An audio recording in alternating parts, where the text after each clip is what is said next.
Hello, my name is Donna Rodman of Our Designs Landscape Architects, and I am a registered landscape architect in Canada. My number is 437, and I am in a profession that is a rare profession. We have had an extensive amount of professional training and an extensive examination process, like an architect and like an engineer. We carry a seal and we uh, guard our seal. We usually work as consultants under architects and engineers, and we provide them with our plans and designs. And that is the normal way of handling um, our contribution to this planet and to the communities and people that we serve. My specialization is in universal design as well as riparian planting design. And universal design is a socially equitable design wherein we practice.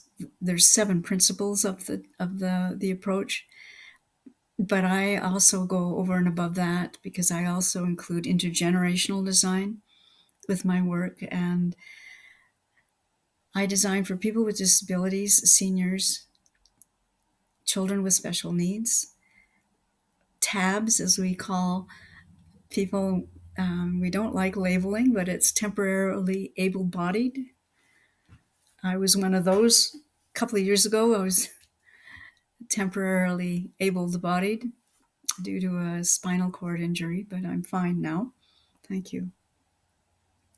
Um, what I'm trying to convey today is what the role of landscape architects are.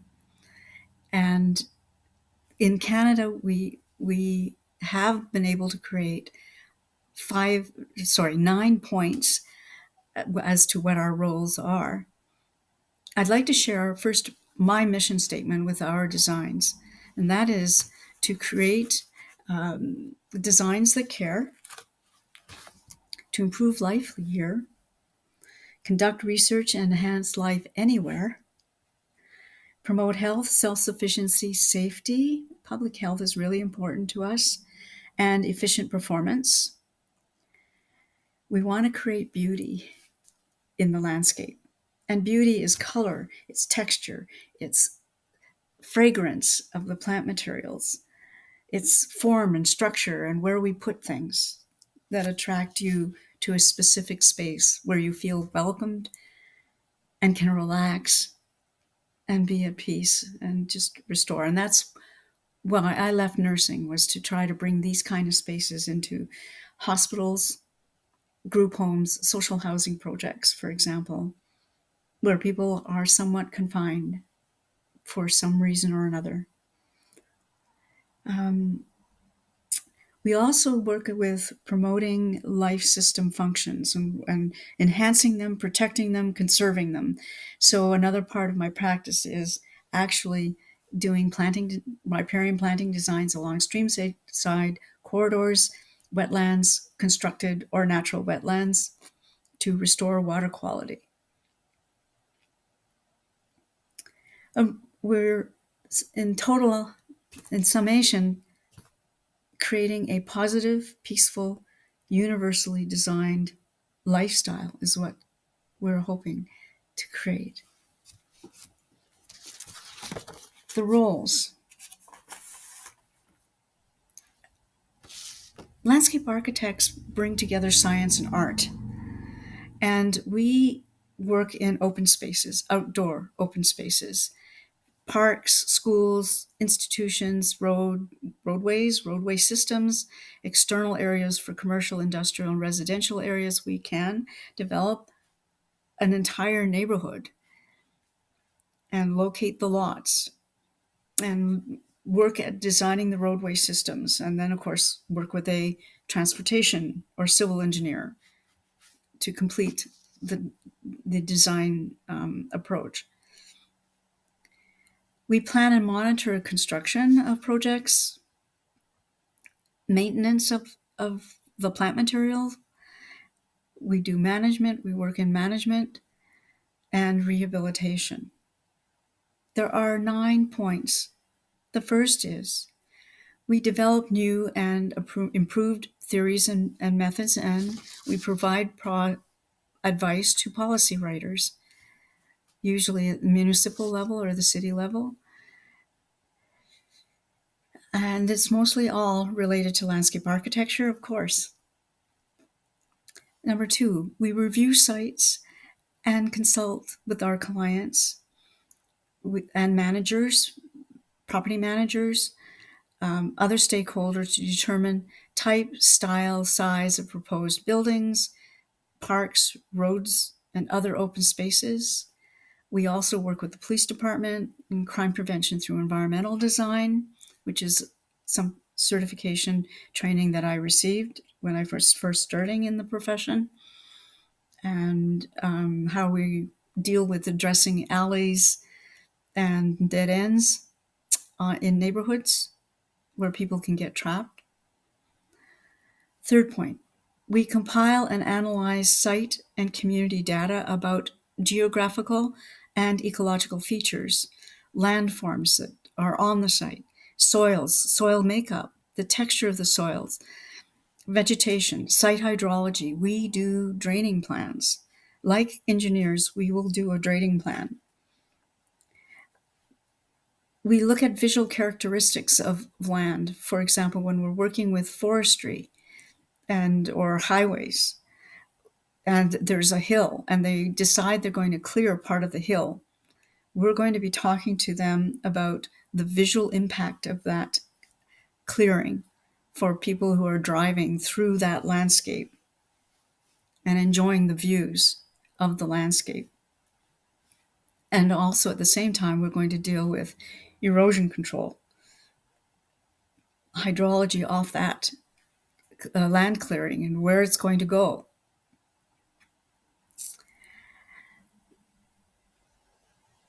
We do the human-made structures small.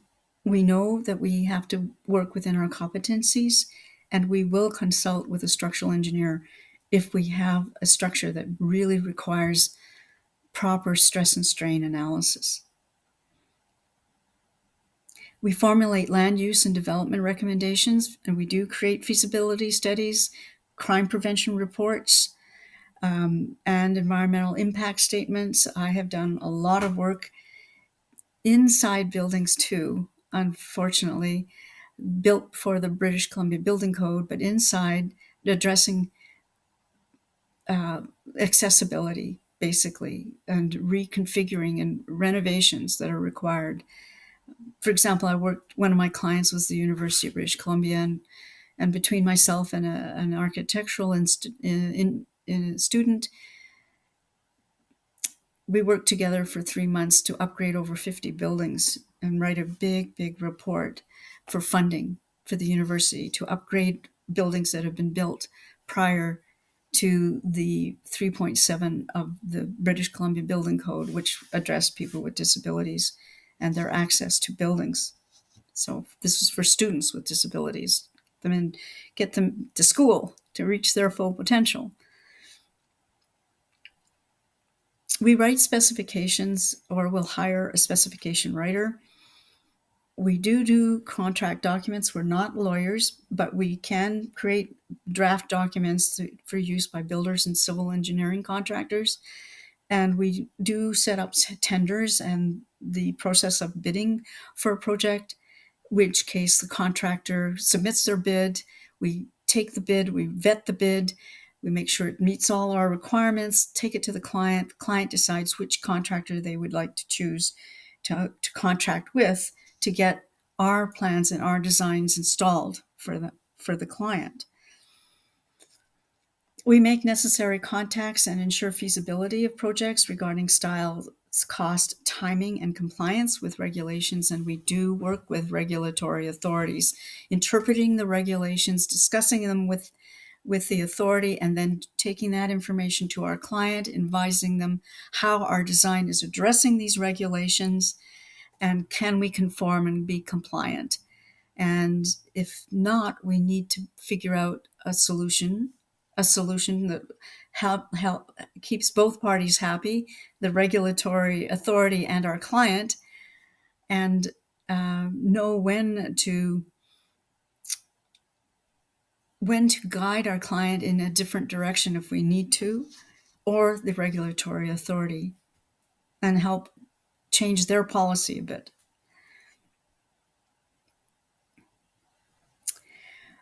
Um, Identify and finding the best solutions for problems. We do our very best. We can't make any guarantees, but we will do the very best regarding function and quality of the exterior environment, and then we'll make our necessary revisions. We monitor construction, and we also monitor rehabilitation work to ensure compliance with specifications and quality standards. Here in Canada, we have Canadian standards to meet in terms of safety and picking play equipment, for example, for a playground for certain age groups to use. The profession itself has its Canadian landscape standards, which is almost a code book for us. It's approximately 2.5 inches thick, the binder, but we need to do and follow in terms of soil thicknesses and soil qualities and all sorts of different code, almost code written performance and prescriptive standards. The last point is we maintain technical liaison. And that means that myself, as a former nurse, retired, a C-Tech in building design, and an urban geographer, I'm going to be informing and working with these other registered professionals, the architects and civil engineers, and pull all this knowledge together to help as a liaison between them and perhaps a regulatory authority, or them and perhaps a client.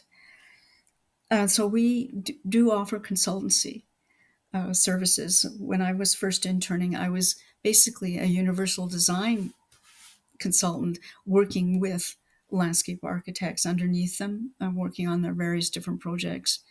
And the same with being and working with architects, especially at the University of British Columbia, to help create the guidelines, the checklists that needed to be done to upgrade a bathroom, for example, or a hallway or an entryway without a stair system, so that there's easy access from the sidewalk to the front door without stairs in between. That's basically the role of a landscape architect.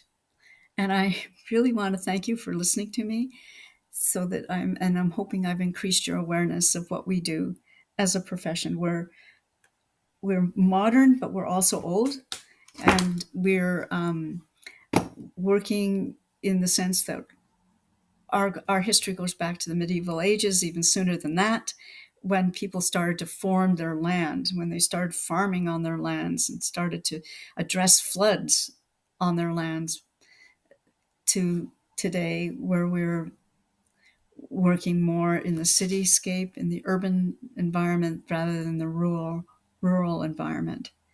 Thank you so much. Thanks for listening.